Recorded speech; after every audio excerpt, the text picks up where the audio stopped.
Bonjour chers collègues, je vous souhaite la bienvenue dans cette vidéo où nous allons voir ensemble les règles de base et la conduite la plus appropriée qui doit être tenue par les bénévoles lors des opérations dans les terminaux, en accord avec les signataires de la Convention bien sûr.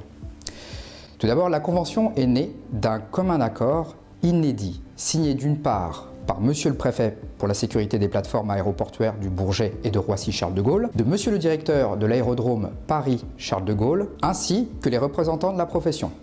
Donc, LMTS, Force ouvrière, CTP et SDCTP.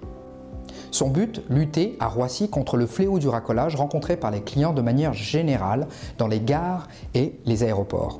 Mais pas seulement. Il s'agit aussi de manière complémentaire d'apporter une valeur ajoutée aux autres acteurs de l'accueil et de l'orientation dans les terminaux, notamment en informant et en accueillant les clients qui souhaitent prendre un taxi. Pour vous donner un ordre d'idée, Roissy-Charles de Gaulle est l'un des aéroports les plus grands du monde. Il a vu passer plus de 63 millions de voyageurs en 2014, un chiffre constamment en augmentation d'une année sur l'autre. Ce qui demande une organisation importante dans laquelle les taxis ont un rôle primordial à jouer. Comment participer aux opérations des Gilets Bleus? Tout chauffeur a le droit d'y participer.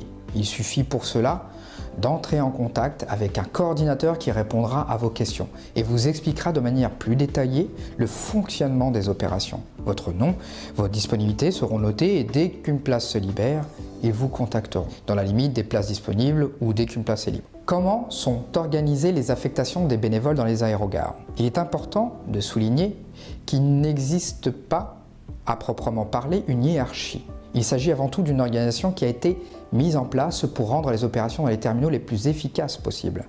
Les coordinateurs sont des chauffeurs comme vous et qui ont la charge des affectations selon les effectifs présents et les besoins en temps réel dans les terminaux. Il faut observer quelques règles. En étant à l'accueil des clients, il est important d'avoir la tenue la plus correcte possible, car l'image que vous projetez est non seulement celle de tous nos collègues des taxis parisiens, mais surtout un élément déterminant sur la première impression qu'aura le client à votre égard. Cela peut même faire la différence pour un client hésitant entre le taxi ou un autre moyen de transport. Afin d'être reconnaissable, il est impératif de porter le gilet bleu officiel en arrivant dans la zone tampon. Le chauffeur bénévole s'annonce par l'interphone au service d'ordre situé à la base arrière qui détient les identifiants des chauffeurs autorisés à participer aux opérations d'accueil et d'information. L'agent prend note et l'heure d'arrivée et à partir de cet instant, le décompte du temps minimum commence. Je vous rappelle que vous restez en service comme les collègues de la base arrière et qu'à ce titre, votre horodateur doit être en marche. Je vous conseille de vous mettre en veille.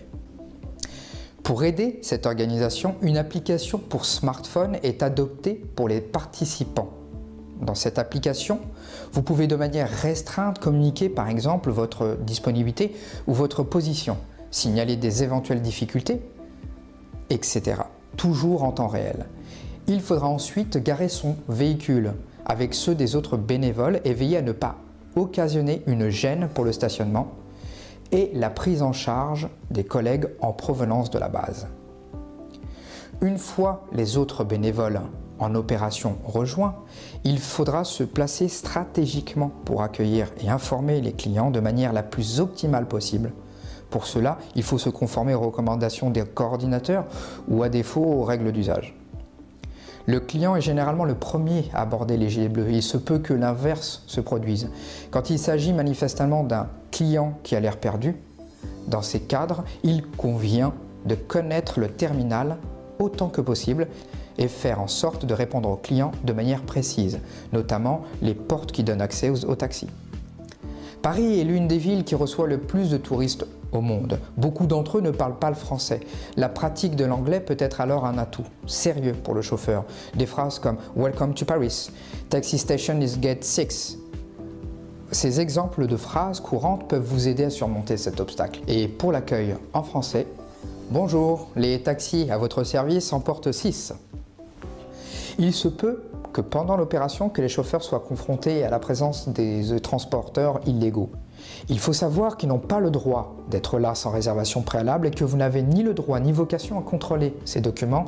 Il appartient à chacun le droit de faire appel aux forces de l'ordre quand la situation l'exige pour faire cesser ce phénomène, qui, rappelons-le, est à la base de la création de cette convention. Votre présence dans le terminal est importante et votre implication est un facteur déterminant pour l'efficacité des opérations. Un bénévole a bien évidemment le droit, dans la limite du raisonnable, de faire des pauses et afin d'éviter les dérives et les interprétations personnelles, il convient généralement de prendre ses dispositions avant les opérations. Le chauffeur avertit ses collègues afin qu'ils prennent leurs dispositions pendant le temps imparti à cette pause et pour éviter toute mauvaise interprétation, il est conseillé de retirer le gilet pendant ces pauses. À l'issue de l'opération, le bénévole rejoint son véhicule et part à la charge en évitant de forcer le passage aux autres collègues dans la zone tampon.